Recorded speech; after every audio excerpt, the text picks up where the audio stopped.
what's wrong with having a 30% EBITDA Yeah. margin? 2, 1, go. So Ben, can the carriers really compete with the over-the-top providers? I think no.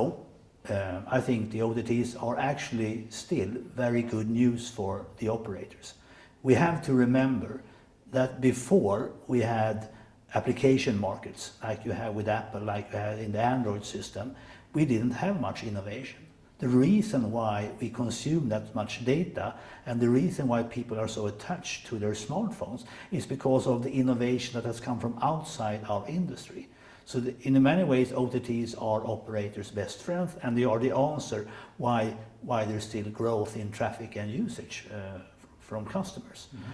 But I understand the threat they feel because the OTT players are building customer relations and sometimes at the expense of operators. But it has to be managed, but I view it as, if you look at the electricity companies, no one would come up with the idea that electricity companies should do appliances. And we are all grateful that they aren't, that there are specialized companies that are very good at doing refrigerators and what have you.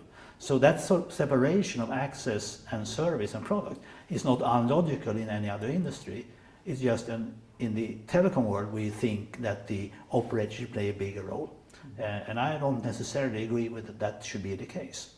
So you mentioned earlier that perhaps it's okay for the carrier to be a bit pipe or maybe a dumb pipe. But how can you be a bit pipe but not get commoditized like a utility company? Maybe you are a bit commoditized. But on the other hand, what other company can you pinpoint where you have today 30% margin? Over the next 10-15 years, you will not face any new competitors. It will be the same ones.